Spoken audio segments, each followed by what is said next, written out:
जी नाज़रीन, असां हिन वक़्तु मौजूदु आहियूं शिराज़ी हाउस ठटो में। जीअं त अॼु जेको आहे सो अलहाज मरहूम सईद एजाज शाह शिराज़ी जी यादि में जेको सो अॼु आहे शिराज़ी हाउस में जेको सो मुफ़्त अखियुनि जी कैंप लॻाई वई आहे। अचो त असां सां गॾु कुझु डॉक्टर बि मौजूदु आहिनि ऐं स्टाफ मौजूदु आहे ऐं उन खां पुछा कंदासीं केतिरी जेके सो ऑपरेशन थिया आहिनि ऐं केतिरी मेडिसन आहे ऐं घणनि ॾींहंनि जी कैंप आहे। अचो त उन सां ॻाल्हि ॿोल कयूं, उनजो छा चवणु आहे।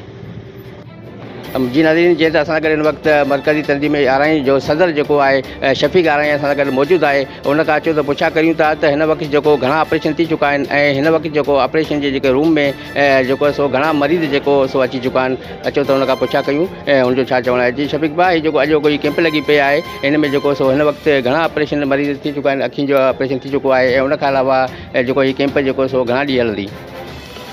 बिस्मिल्लाह रहमान रहीम। मोहम्मद शफ़ीक आरआई, सदर मरकज़ी तंज़ीम आरआई पाकिस्तान डिस्ट्रिक्ट ठटा। महिरबानी भाउ जी, असांजी ही तंज़ीम जेका आहे सा पूरे सिंध में न पर पूरे पाकिस्तान में ख़िदमत ख़ल्क़ जे जज़्बे सां इहो कमु कंदी आहे। मुख़्तलिफ़ हर ज़िले में तक़रीबन ही कैंप आणंदी आहे।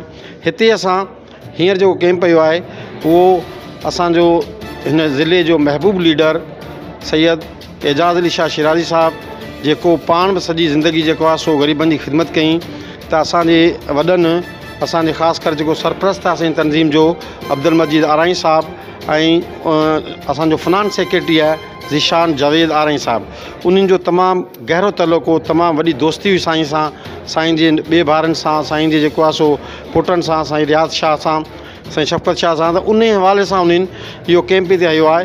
त असां इहो कैंप साईं एजाज़ अली शाह जी यादि में लॻायो आहे। कराची वेझो आहे, असां वटि वाफ़र मिक़दार में मेडिसन आहे, डॉक्टर्स आहिनि, रुॻो पेशेंट अचनि या का मूं तव्हां ॿुधायो त जेकॾहिं पेशेंट मिसाल जे तौर ते वधी था वञनि, 2 ॾींहं में न थी आहे त असां 3 ॾींहं बि कंदासीं, 4 ॾींहं बि कंदासीं।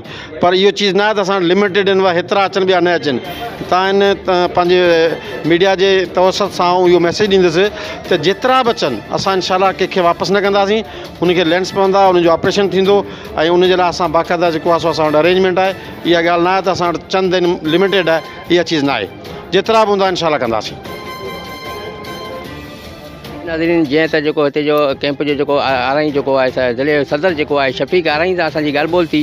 हुनजो जेको इहो चवणो हो त जेको असांजे जेको कैंप में जेको सो काफ़ी मरीज़ जेके आहिनि, तक़रीबन हिन वक़्तु 100 खां 200 मरीज़ जेके जंहिंजा असां ऑपरेशन करे चुका आहियूं, जिन खे लेंस असां लॻाए चुका आहियूं ऐं हिन वक़्तु जेको सो अखियुनि जे जेको ऑपरेशन जे हवाले सां असां वटि 800 जेके तइदाद में मरीज़ जेको पहुची चुका आहिनि। ऐं हुनजो इहो बि चवणो हो त असांजी जेको हीउ कैंप जेको आहे सो 2 ॾींहंनि लाइ रखी वई आहे। अगरि जेको मरीज़नि जो तइदाद जीअं वधियो त असां हुनखे जेको 3 खां 4 ॾींहं जेको सो असां अरेंज करे वेंदासीं ऐं कैंप खे असां जारी रखंदासीं। उनखां अलावा हुनजो इहो बि चवणो हो त जेको असां वटि मेडिसन वग़ैरह आहे, लेंस वग़ैरह आहिनि, उनजो बि असांखे तक़रीबन वॾे तइदाद में असांखे हर सामान जेको सो मटीरियल असां मौजूदु आहे ऐं इनशाला जेको हुन में का बि चीज़ जी असांखे कमी पेशी कोन थींदी। कैमरामैन सां गॾु मलक मंज़ूर, सोच टीवी ठटो। सब्सक्राइब कयो असांजे पंहिंजे चैनल सोच टीवी खे ऐं बेल आइकन खे दबाइण कॾहिं बि न विसारींदा। सब्सक्राइब करें आपके अपने चैनल सोच टीवी को और बेल आइकन पर क्लिक करना ना भूलें। Don't forget to subscribe our channel Soch TV and press the bell icon.